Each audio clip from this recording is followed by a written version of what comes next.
seguimos navegando en el arte de ensoñar. 10º libro de Carlos Castanera.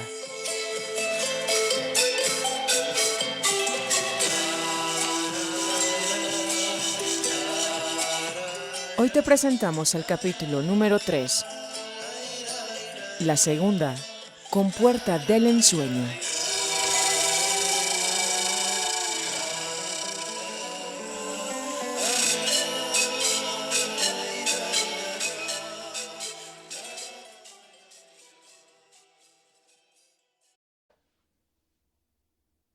Mis prácticas de ensueño me llevaron a entender que un maestro del arte de ensoñar debe crear una maniobra didáctica a fin de enfatizar un determinado punto.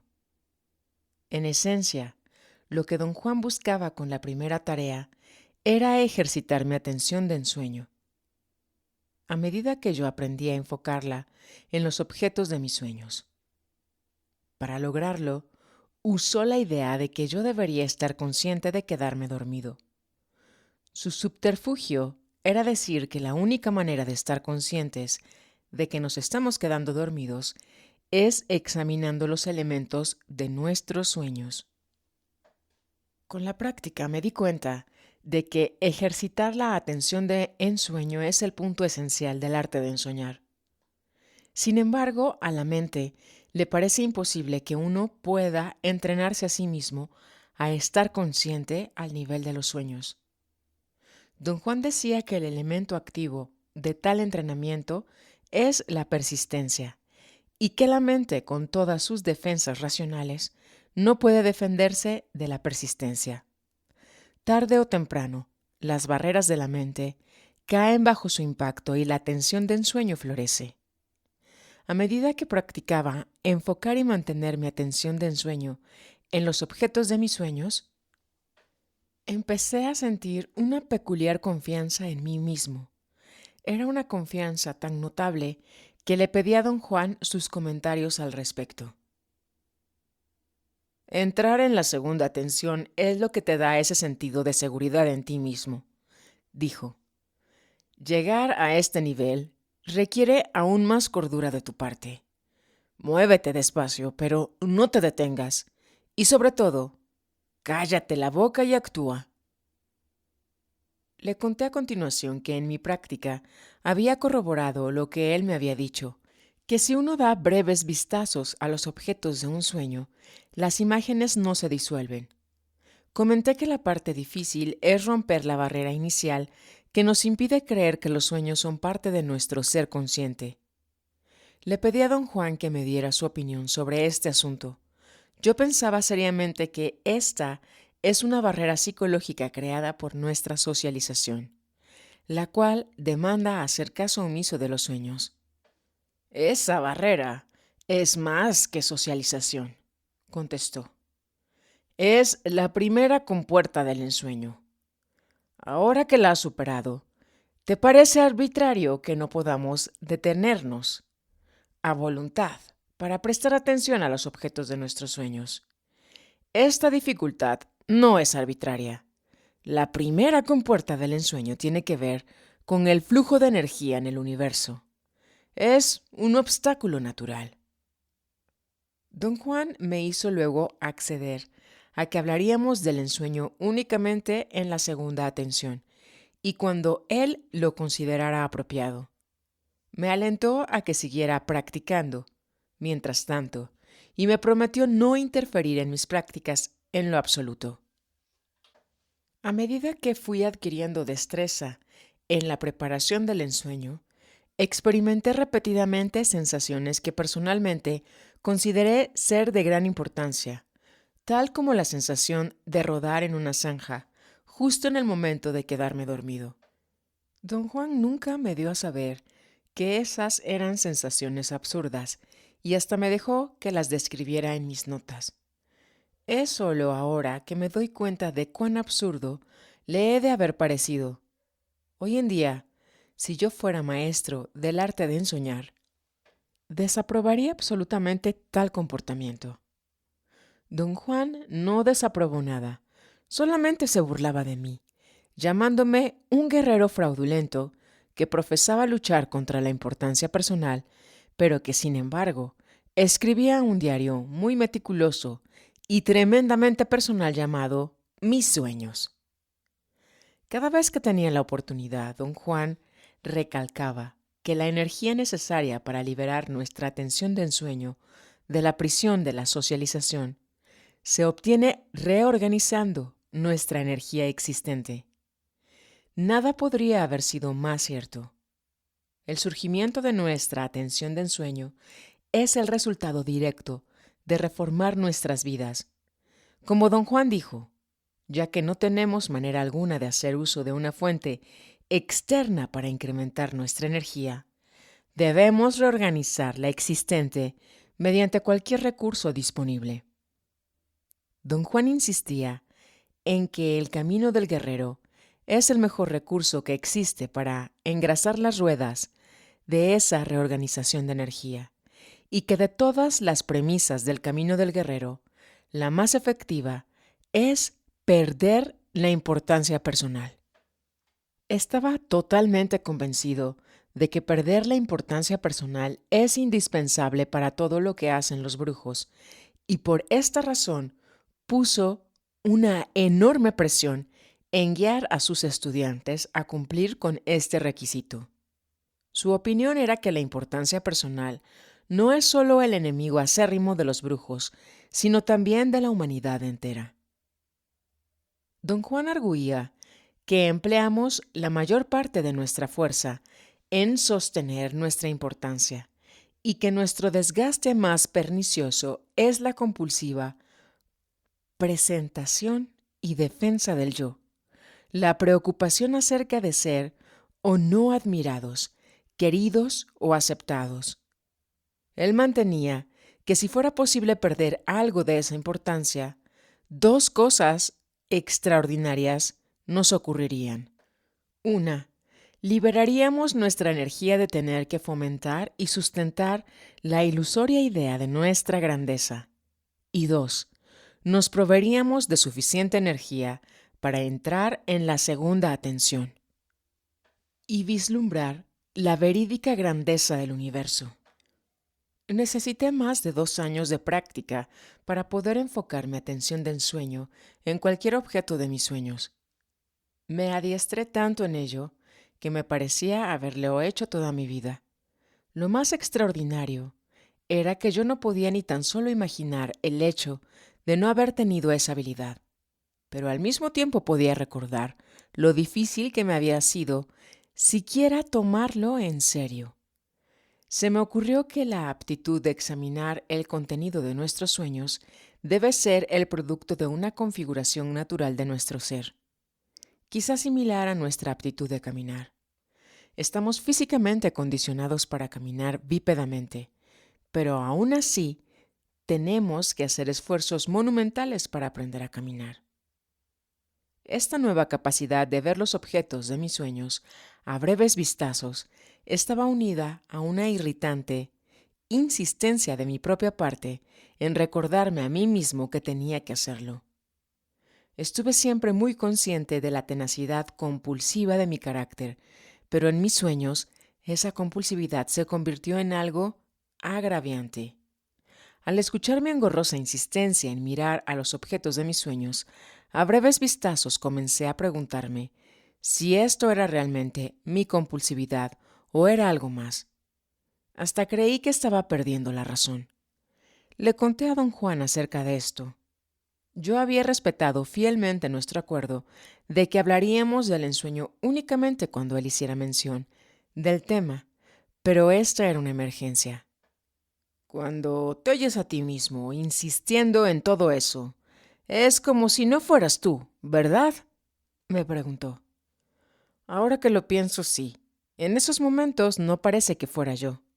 Entonces no eres tú. Aún no es tiempo de explicarlo, pero digamos que no estamos solos en el mundo. Digamos que para los ensoñadores hay otros mundos disponibles, mundos completos. Algunas veces, entidades energéticas de esos otros mundos completos vienen a nosotros. La próxima vez que oigas durante tus sueños esa molesta insistencia, ponte enojadísimo y grítale que pare. Como resultado de esta conversación, entré en un nuevo terreno. Acordarme de enojarme y gritar en mis sueños. Creo que quizás debido al enorme fastidio que experimentaba, lo hice. La molesta insistencia cesó de inmediato y nunca más se repitió. ¿Tienen todos los ensoñadores esta experiencia? Le pregunté a don Juan cuando lo volví a ver. Algunos la tienen, contestó indiferentemente. Empecé a hablarle de cuán extraño era para mí que todo eso se acabara tan repentinamente. Él me interrumpió. Ya estás listo para llegar a la segunda compuerta del ensueño, dijo secamente. Aproveché la oportunidad para hacer preguntas que no había podido hacerle antes. Lo más vívido que tenía en mente era lo que experimenté la primera vez que me hizo ensoñar. Le dije que había observado, a mi regalado gusto, los elementos de mis sueños, pero que en mis observaciones no había encontrado, ni de una manera vagamente similar, tal claridad y detalle como aquella vez. Mientras más pienso en ello, le dije, más intrigante se vuelve. Mirando a la gente de ese ensueño, experimenté un miedo y una repugnancia para mí imposibles de olvidar. ¿Qué fue esa sensación, don Juan? En mi opinión, tu cuerpo energético se agarró de la energía de ese lugar y le fue muy bien. Naturalmente, sentiste miedo y asco, porque estabas examinando energía forastera por primera vez en tu vida. Tienes una propensión a comportarte como los brujos de la antigüedad. A la menor oportunidad dejas que tu punto de encaje se desplace como le dé la gana. En aquella ocasión, tu punto de encaje se desplazó considerablemente. El resultado fue que, como los brujos antiguos, viajaste más allá del mundo que conocemos. Un viaje sumamente real y sumamente peligroso. Pasé por alto el significado de sus palabras y me enfoqué solamente en lo que a mí me interesaba. ¿Estaba esa ciudad en otro planeta?, le pregunté. En soñar no se puede explicar relacionándolo a cosas que uno sabe o cree saber, dijo. Todo lo que te puedo decir es que la ciudad que visitaste no estaba en este mundo. Entonces, ¿dónde estaba? Fuera de este mundo, por supuesto. No eres tan estúpido. Eso fue lo primero que notaste. Lo que te confunde es que no puedes imaginar nada que esté fuera de este mundo. ¿Qué es entonces fuera de este mundo, don Juan? Créeme, el aspecto más extravagante de la brujería es esa configuración llamada fuera de este mundo. Por ejemplo, tú asumiste que los dos vimos las mismas cosas. La prueba es que nunca me has preguntado qué fue lo que yo vi. Tú solito viste una ciudad y gente en esa ciudad. Yo no vi nada por el estilo. Yo vi energía, así que, fuera de este mundo, fue en esa ocasión y únicamente para ti, una ciudad con gente. Pero si ese es el caso, don Juan, ¿no era una ciudad real? ¿Únicamente existió para mí en mi mente? No, ese no es el caso. Ahora quieres tú reducir algo trascendental a algo mundano. No puedes hacer eso. Ese viaje fue real. Tú lo experimentaste como estar andando en una ciudad. Yo lo vi como energía. Ninguno de los dos está en lo cierto, pero tampoco está errado. Mi confusión es tremenda cuando usted habla del ensueño en términos de cosas reales. Usted me dijo que estábamos en un lugar real. Pero si era real, ¿cómo es que podemos tener dos versiones de ello? Es muy simple. Tenemos dos versiones porque en ese momento teníamos dos porcentajes diferentes de uniformidad y cohesión. Como ya te expliqué, esos dos atributos son la clave para la percepción. ¿Cree usted que yo puedo regresar a esa misma ciudad algún día? Ahora sí me agarraste. No lo sé. O quizás, sí lo sé, pero no puedo explicarlo. O quizás lo puedo explicar, pero no quiero hacerlo. Vas a tener que esperar y deducir por ti mismo cuál es el caso. Ahí don Juan cambió el tema de la conversación, y por más que traté de sonsacarle, no hubo modo de continuar la discusión. Sigamos hablando de nuestros asuntos, dijo. Se llega a la segunda compuerta del ensueño, cuando uno se despierta de un sueño en otro sueño. Puede uno tener tantos sueños como se quiera, o tantos como uno sea capaz de tenerlos, pero se debe ejercitar un control adecuado y no despertar en el mundo que conocemos.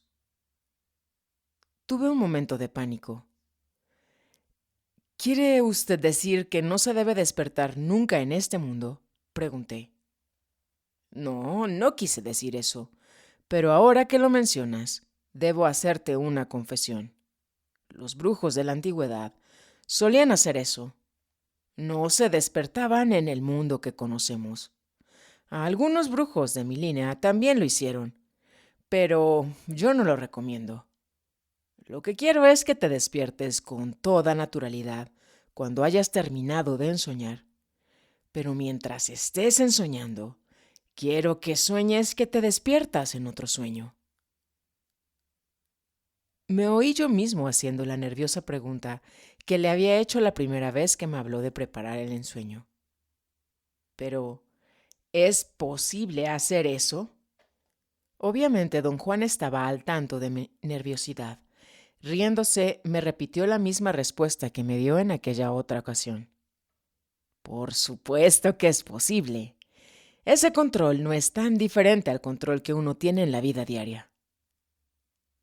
La vergüenza de hacerle una pregunta tan estúpida no me duró mucho. Al instante estaba listo para hacer más preguntas nerviosas, pero don Juan empezó a explicarme aspectos de la segunda compuerta del ensueño. Una explicación que me puso todavía más inquieto. Hay un problema con la segunda compuerta, dijo. Es un problema que puede ser serio. De acuerdo del carácter de uno. Si tenemos la tendencia a aferrarnos de las cosas o de las situaciones, estamos fritos. ¿En qué forma, don Juan? Considera esto por un instante.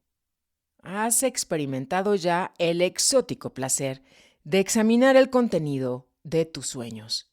Imagínate la dicha que será ir de ensueño en ensueño, observando todo, examinando cada detalle.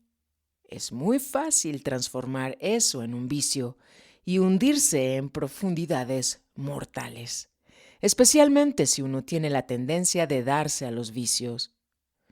Pero, ¿no será que el cuerpo o el cerebro concluye todo aquello de una manera natural?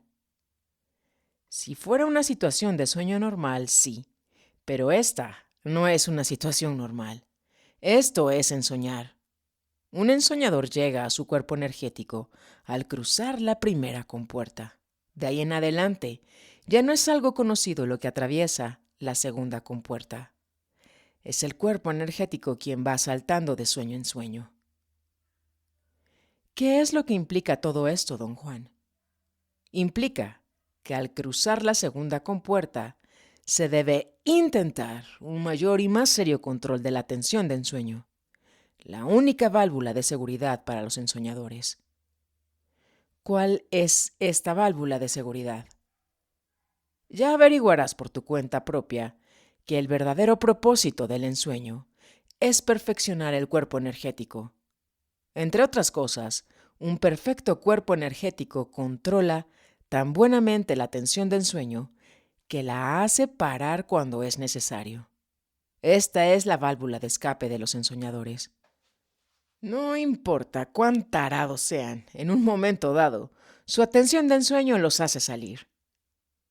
Comencé luego la nueva tarea de ensueño. Esta vez la meta me parecía más escurridiza que la primera, y la dificultad de alcanzarla aún mayor. Exactamente como me ocurrió con la primera tarea, yo no tenía ni la menor idea de cómo llevarla a cabo. Hasta tuve la sospecha de que mi experiencia no me iba a ser de mucha ayuda esta vez. Después de incontables fracasos, me di por vencido y me conformé con la idea de continuar simplemente con mi práctica diaria, de fijar mi atención de ensueño en todos y cada uno de los objetos de mis sueños.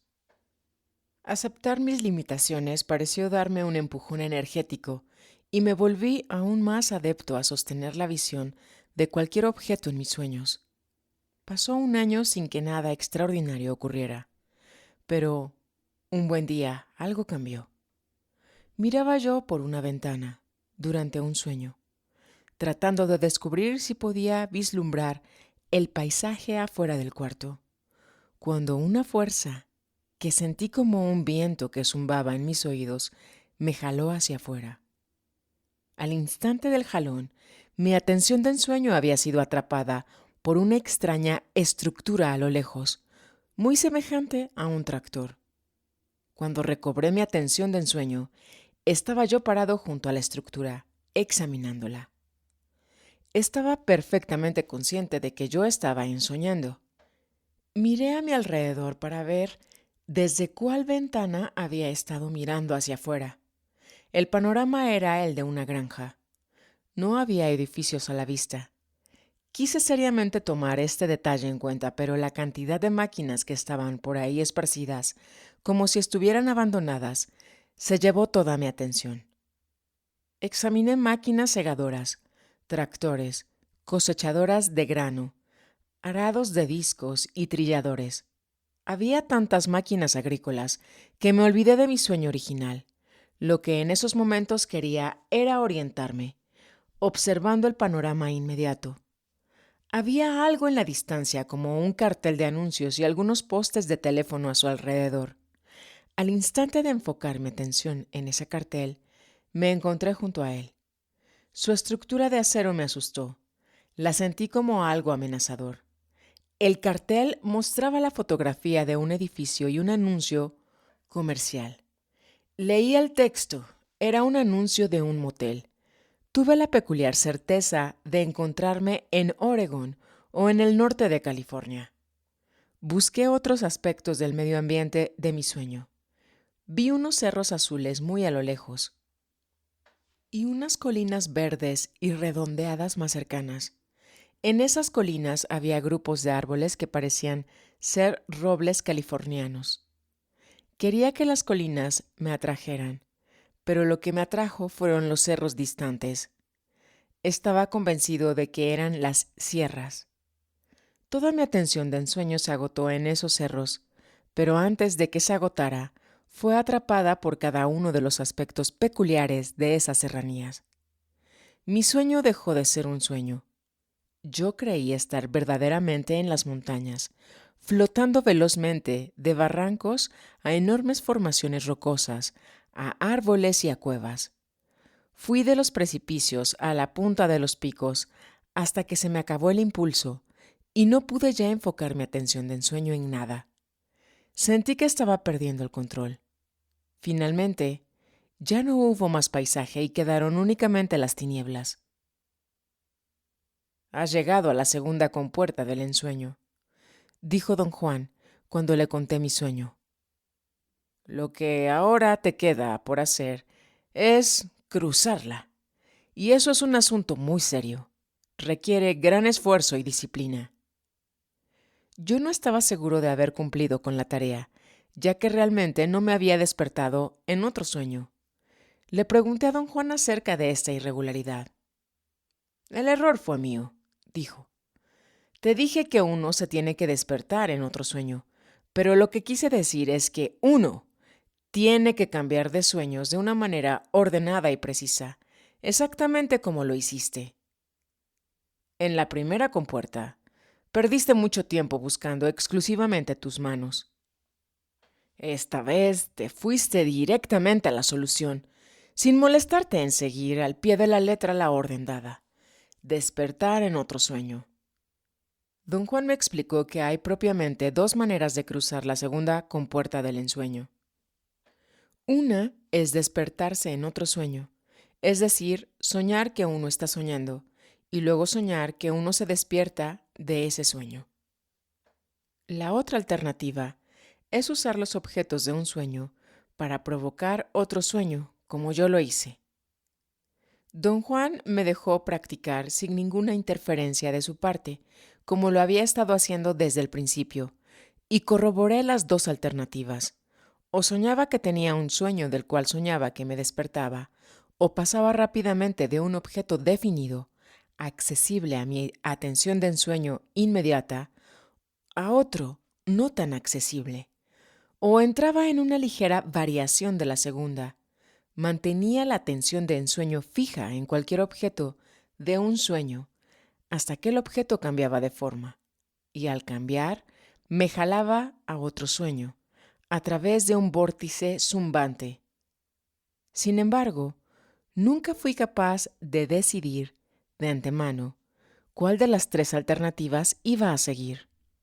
La manera como mis prácticas siempre terminaban eran al extinguirse mi atención de ensueño, lo cual finalmente me hacía despertar o me hacía caer en un oscuro y profundo sopor. Lo único que me molestaba en mis prácticas era una peculiar interferencia, un sobresalto de inquietud o miedo que había empezado a experimentar con una creciente frecuencia. El modo como yo lo descartaba era creyendo que se debía a mis terribles hábitos de alimentación o al hecho de que, en ese entonces, don Juan me hacía ingerir plantas alucinógenas como parte de mi entrenamiento. Con el tiempo, esos sobresaltos se volvieron tan prominentes que le tuve que pedir a don Juan su consejo. «Has entrado ahora en el aspecto más peligroso del conocimiento de los brujos», comenzó. «Un verdadero espanto, una real pesadilla.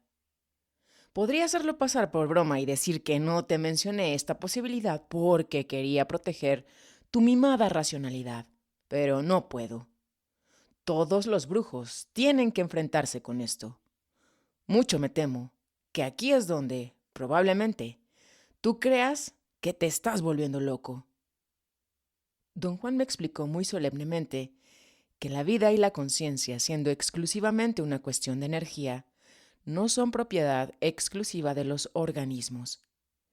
Dijo que los brujos han visto dos tipos de seres conscientes en la Tierra: los seres orgánicos y los seres inorgánicos, y que comparando unos con otros, han visto que ambos son masas luminosas, traspasadas desde todo ángulo imaginable por millones de filamentos energéticos del universo. La diferencia entre una clase y la otra es en su forma y en su grado de luminosidad. Los seres inorgánicos son largos, parecidos a una vela, pero opacos, mientras que los seres orgánicos son redondos y sin duda los más luminosos. Otra notable diferencia es que la vida y la conciencia de los seres orgánicos es corta, ya que están hechos para efectuar movimientos rápidos y estar siempre deprisa, mientras que la vida de los seres inorgánicos es infinitamente más larga y su conciencia infinitamente más calma y profunda. «Los brujos no tienen ningún problema en interactuar con ellos», continuó don Juan. «Los seres inorgánicos poseen el ingrediente crucial para esta interacción: conciencia de ser». «¿Pero existen realmente esos seres inorgánicos como usted y yo existimos?», pregunté. «Por supuesto que existen», contestó. «Créeme, los brujos son gente muy inteligente. Bajo ninguna circunstancia tomarían las aberraciones de la mente como algo verdadero». «¿Por qué dice usted, don Juan, que están vivos?». «Para los brujos, el tener vida quiere decir tener conciencia de ser. Quiere decir tener un punto de encaje con su resplandor de conciencia. Esta es una condición indicadora para los brujos de que el ser que los enfrenta, ya sea orgánico o inorgánico, es totalmente capaz de percibir. Los brujos toman la percepción como la clave de estar vivo». «Entonces los seres inorgánicos también mueren, ¿no es cierto, don Juan?». «Naturalmente. pierden su conciencia de ser, al igual que nosotros, excepto que la duración de su conciencia de ser es asombrosa. ¿Se les aparecen estos seres inorgánicos a los brujos? Es muy difícil decir qué es lo que sucede con ellos. Digamos que esos seres son atraídos por nosotros, o mejor aún, digamos que están obligados a interactuar con nosotros. Don Juan me escudriñó asiduamente.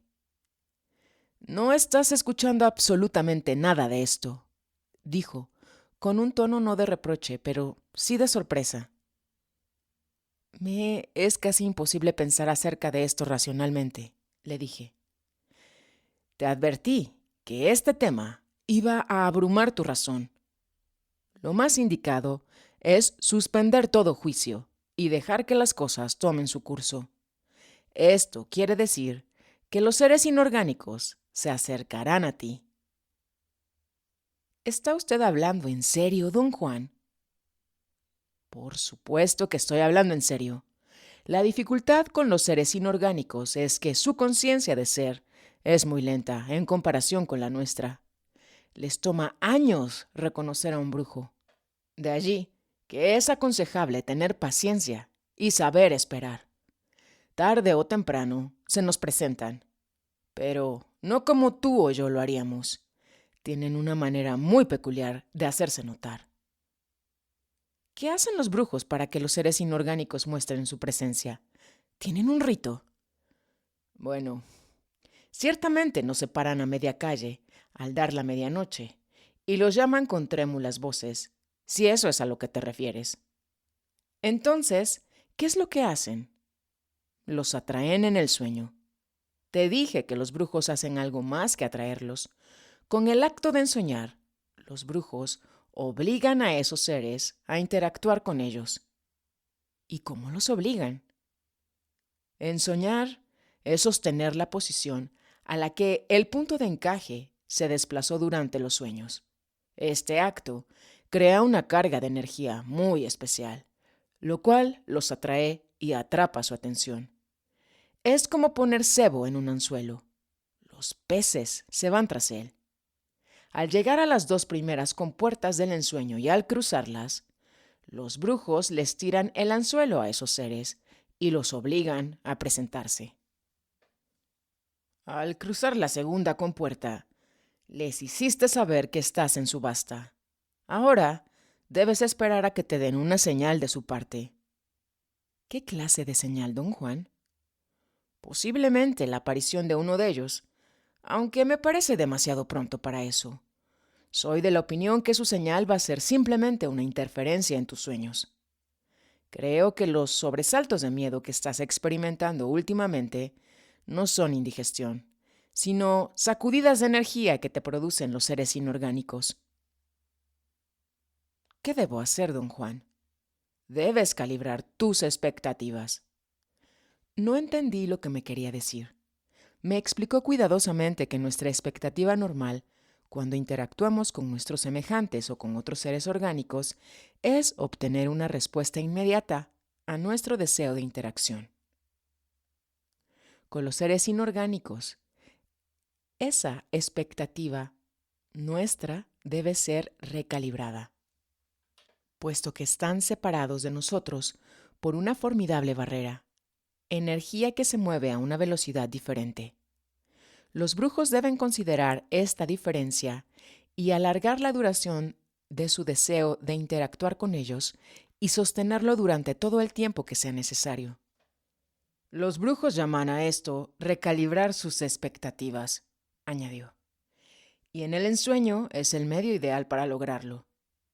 ¿Quiere usted decir, don Juan, que en la práctica del ensueño debe ser incluido el deseo de interactuar con ellos? La práctica del ensueño es el único modo de interactuar con ellos.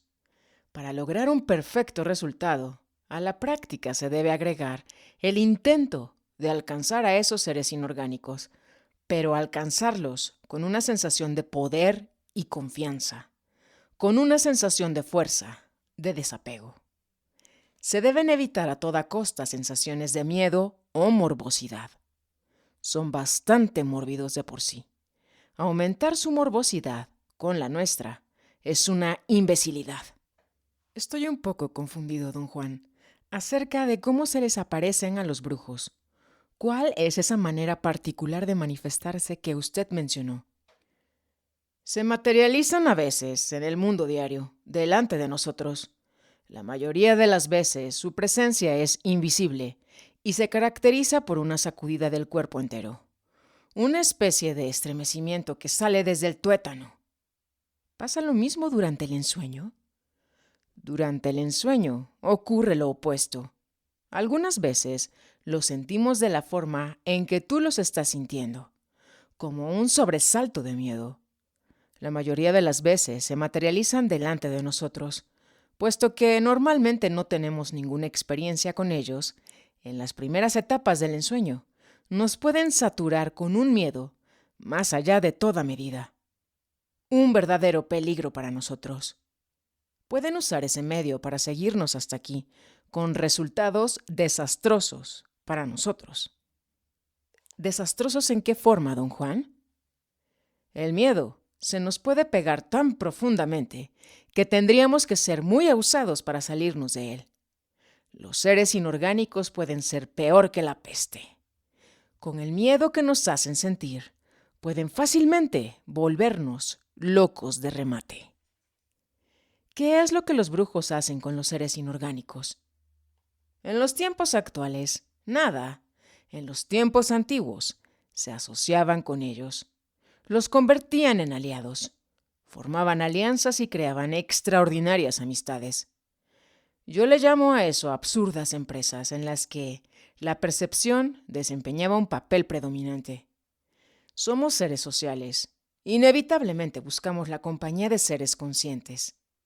El secreto es no temer a los seres inorgánicos. Y esto se debe hacer desde el principio. El intento con el cual se los debe encarar es de poder y de abandono. En ese intento se debe codificar el siguiente mensaje. No te temo. Ven a verme. Si lo haces, te daré la bienvenida. Si no quieres venir, te voy a extrañar. Con un mensaje como este, les entra tanta curiosidad que no pueden dejar de venir. ¿Por qué habría yo de buscarlos, don Juan? ¿O por qué razón habrían ellos de venir a mí? Les guste o no les guste, los ensoñadores buscan alianzas con otros seres durante su ensueño. Puede que eso te sorprenda, pero los ensoñadores automáticamente buscan grupos de seres. En este caso, núcleos de seres inorgánicos. Los ensoñadores van ávidamente al encuentro de estos seres. Toda esta contradicción de buscarlos y no buscarlos es muy extraña para mí, don Juan. Si son tan indeseables, ¿por qué se toman los ensoñadores la molestia de tratar con ellos? Porque para nosotros, los seres inorgánicos son una novedad, y para ellos, la novedad es que uno de los nuestros cruce los límites de su reino. Toparse con ellos es algo inevitable. Lo único que uno puede hacer es tener siempre en cuenta que, con su espléndida conciencia de ser, los seres inorgánicos ejercen una tremenda atracción sobre los ensoñadores y pueden transportarlos fácilmente a mundos indescriptibles. Los brujos de la antigüedad fueron los que les dieron el nombre de aliados. Sus aliados les enseñaron a mover el punto de encaje fuera de los límites del huevo luminoso, a un universo no humano. Cuando transportan a un brujo, lo transportan a mundos más allá de lo humano. Esa es la atracción de su inevitable presencia. El escucharlo hablar así me llenó de extraños miedos y dudas, los cuales él inmediatamente captó. «Eres religioso hasta más no poder», dijo riéndose. «Ya sientes que el demonio te tiene agarrado del fundillo, ¿verdad? El contraveneno para esa clase de miedo es tomar al ensueño en estos otros términos. Ensoñar es percibir más de lo que creemos posible. En mis horas de vigilia Me preocupaba la posibilidad de que realmente existieran seres inorgánicos conscientes de ser. Sin embargo, cuando ensoñaba, mis preocupaciones conscientes se esfumaban. Por otro lado, las sacudidas de miedo que sentía continuaron. Cuando ocurrían, una extraña calma siempre venía enseguida. Una apaciguadora calma que me hacía sentir como si el miedo no existiera en absoluto. En mis prácticas de ensueño, en ese entonces, cada adelanto que experimentaba ocurría repentinamente, sin previo aviso. La presencia de seres inorgánicos en mis sueños no fue una excepción. Ocurrió una vez que estaba soñando con el circo de mi niñez. La escena era la de un pueblo en las montañas que parecían ser las de Arizona. Empecé a observar a la gente, con la vaga esperanza de ver otra vez a aquellos que vi la primera vez que don Juan me hizo entrar en la segunda atención. Al quedarme observándolos, sentí de repente una gran sacudida nerviosa, como un puñetazo en la boca del estómago. El golpe me distrajo y perdí de vista a la gente, al circo y al pueblo en las montañas de Arizona. En su lugar había dos figuras de aspecto extraño. Eran delgadas, de menos de 30 centímetros de ancho, pero largas, quizás de 2 metros de alto. Estaban flotando amenazadoramente por encima de mí como dos gigantescas lombrices. Yo sabía que estaba soñando, pero también sabía que estaba viendo. Don Juan me había explicado en mi estado normal de conciencia, al igual que en la segunda atención, todo lo referente a ver. A pesar de que yo era aún incapaz de ver, comprendía sin embargo la idea de percibir energía directamente. En ese ensueño, viendo a esas dos extrañas apariciones, llegué a la conclusión de que estaba viendo la esencia energética de algo increíble. Me mantuve en calma. No me moví. Lo que me parecía muy notable era que las apariciones no se disolvieran o se transformaran en alguna otra cosa. Lo que tenía frente a mí eran dos seres poseedores de la cohesión necesaria para retener su forma de vela. Algo en ellos forzaba a algo en mí a mantener mi atención de ensueño enfocada en esas formas. Yo sabía eso porque definitivamente sentía que si yo no me movía, ellos tampoco se moverían. Al momento de despertarme, de súbito, me sentí inmediatamente acosado por el miedo. Una profunda preocupación me invadió por completo. No era una preocupación psicológica, sino más bien una sensación corporal de angustia, una tristeza sin aparente razón. A partir de esa ocasión, las dos extrañas figuras aparecieron en todas mis sesiones de ensueño.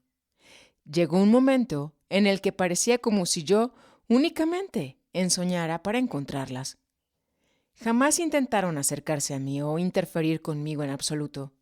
Simplemente se mantenían erguidas e inmóviles frente a mí, a veces por todo el tiempo que mi sueño durara. Su presencia era tan intensa que nunca hice un esfuerzo para cambiar de sueño, y llegué al punto de hasta olvidarme del propósito original de mi práctica de ensueño.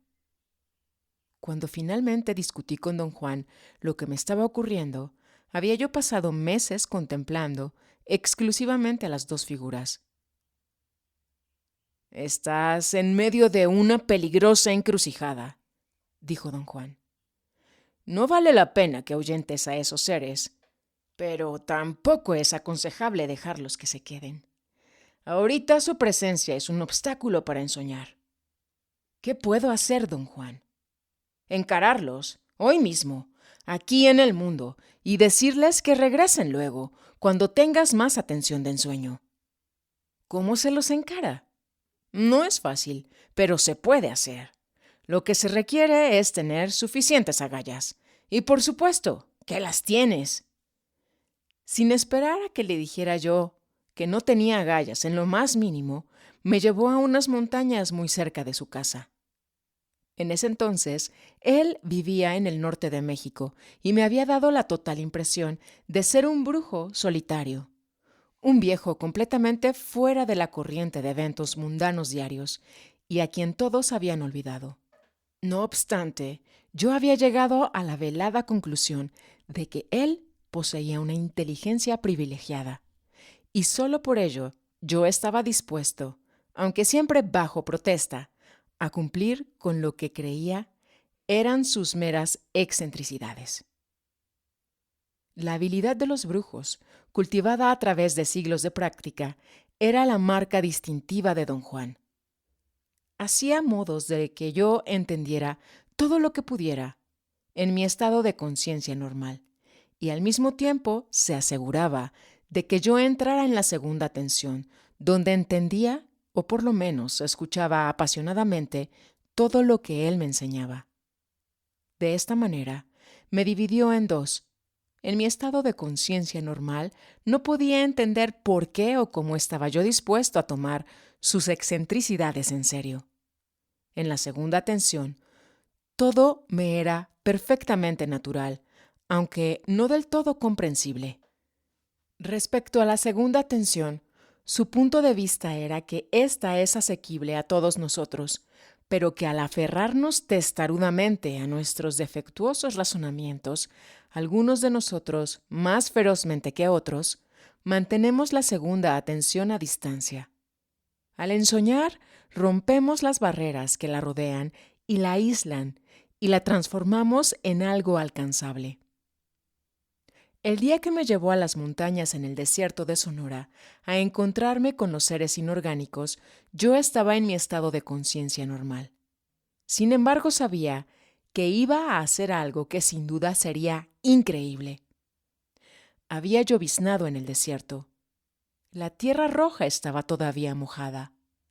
Al caminar, se pegaba a la suela de goma de mis zapatos y tenía que pisar en rocas filudas para librarme de ella. Caminamos hacia el este, trepando en dirección a la cima de unos cerros.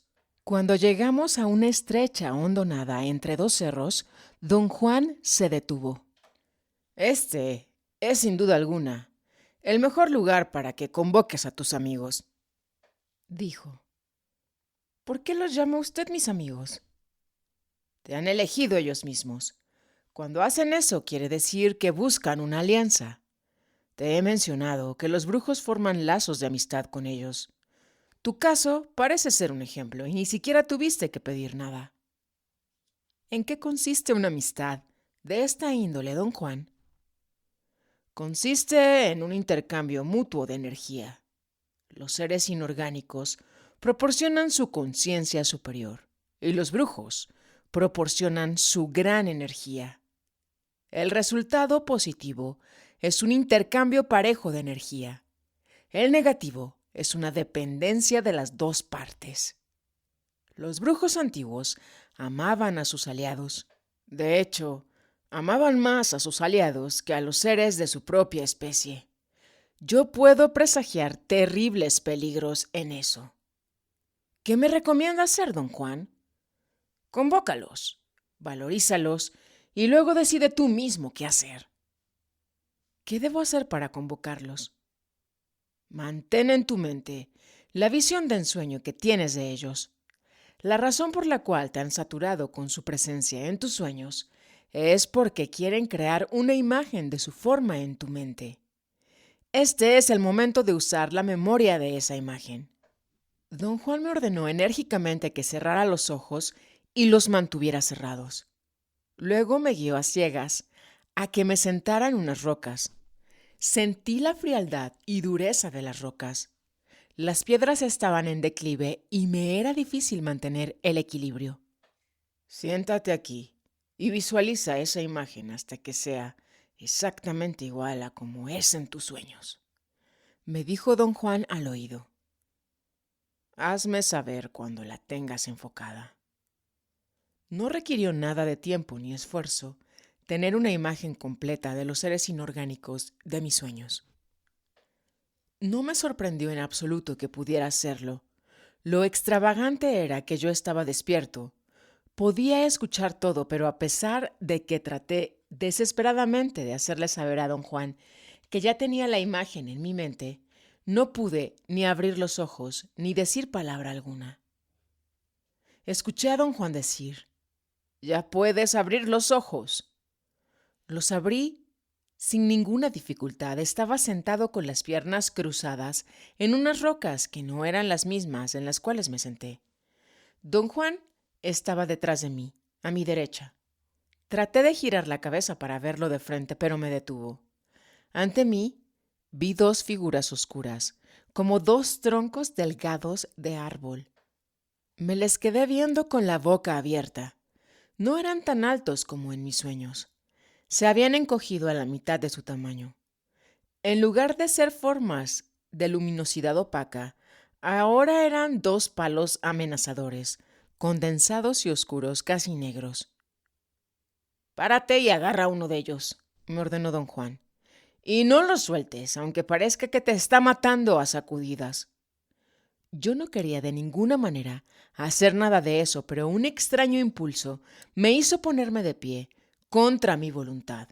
En ese momento tuve la certeza de que terminaría haciendo lo que él me ordenara, sin tener la menor intención consciente de hacerlo.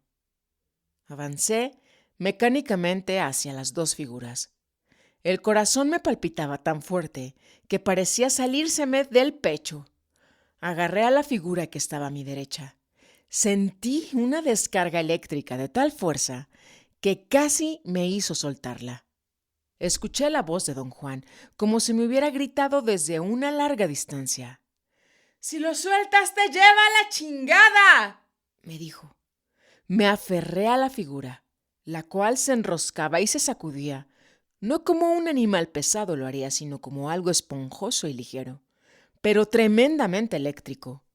Rodamos y dimos vueltas en la arena del barranco por un largo rato. Recibí sacudida tras sacudida de una corriente eléctrica nauseabunda.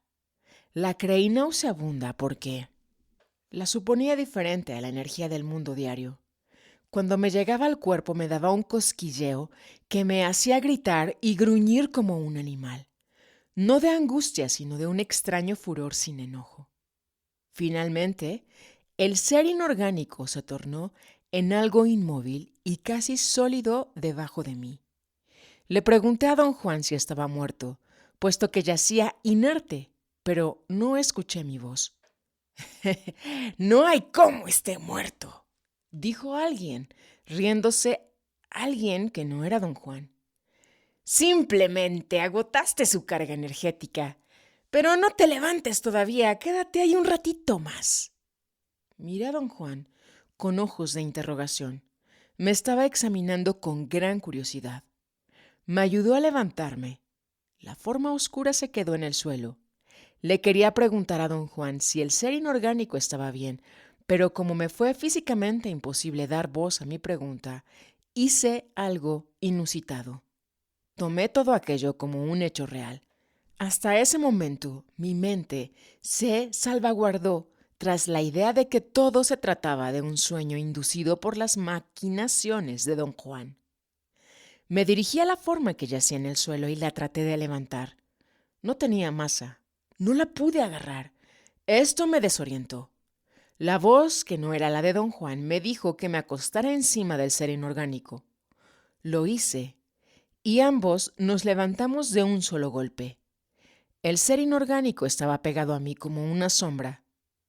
Se separó lentamente de mí y desapareció, dejándome con una extremadamente placentera sensación de plenitud. Volvimos a la casa de don Juan en total silencio. Una vez allí, me quedé como adormecido. El adormecimiento me duró más de 24 horas. Me pasé la mayoría del tiempo semidormido. De vez en cuando, don Juan me inspeccionaba y me hacía la misma pregunta. La energía del ser inorgánico era como agua o como fuego. Traté inútilmente de hablar. Mi garganta parecía estar socarrada y no le podía decir que había sentido sacudidas de energía como chorros de agua electrificada. No estoy seguro si es posible producirlos o sentirlos, pero esa era la imagen que me venía a la mente cada vez que don Juan me hacía su pregunta clave. Don Juan aún estaba dormido cuando finalmente supe que había recuperado el total control de mis facultades. Sabiendo que su pregunta era de gran importancia, lo desperté y le conté toda mi experiencia subjetiva. No vas a tener entre los seres inorgánicos amistades que te ayuden, más bien vas a tener relaciones de fastidiosa dependencia, afirmó. Sé en extremo cuidadoso. Los seres inorgánicos aguados son más dados a los excesos. Los brujos antiguos creían que esos eran afectuosos, capaces de imitar o quizás hasta de tener emociones, lo opuesto a los fogosos, a quienes los creían serios, contenidos, pero también más rimbombantes que los otros. ¿Cuál es el significado de todo esto para mí, don Juan? El significado es demasiado extenso para discutirlo en este momento. Te recomiendo que te deshagas del miedo, tanto en tu vida común y corriente como en tus sueños, para poder salvaguardar así tu unidad psíquica. El ser inorgánico al cual agotaste su energía y recargaste de nuevo, estaba tan excitado que casi se le rompe su forma de vela. Va a volver a buscarte para ver si le das más. ¿Por qué no me hizo usted parar, don Juan? No me diste tiempo. Además, ni siquiera me oíste gritándote que lo dejaras en el suelo. Me debería usted haber hablado de antemano sobre todas las posibilidades, como lo hace siempre. Yo no sabía cuáles eran todas las posibilidades. En lo que concierne a los seres inorgánicos, soy casi un novicio. Repudié esa parte del conocimiento de los brujos por ser demasiado caprichosa y difícil de manejar. No quiero estar a merced de ninguna entidad, ya sea orgánica o inorgánica. Ese fue el final de nuestra conversación. Su reacción, la cual sentí definitivamente negativa, debería haberme preocupado, pero no lo hizo. De algún modo, me encontraba seguro de que estaba bien todo lo que hice. De allí en adelante, continué mis prácticas de ensueño, sin ninguna interferencia de los seres inorgánicos.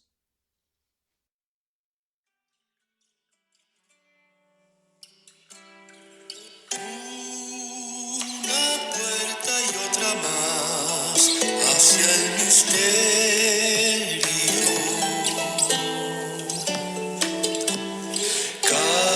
Camino el ensueño a la inmensidad, a la inmensidad.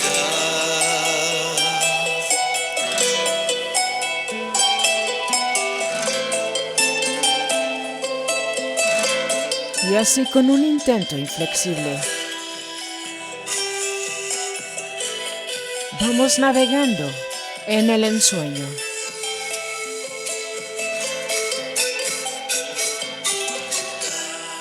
Emitiendo juntos energía fina, fechando un sábado 23 de marzo del año 2024. Inicios de primavera. Eje neovolcánico, Cholula, Puebla, México. América del Norte. Madre Tierra.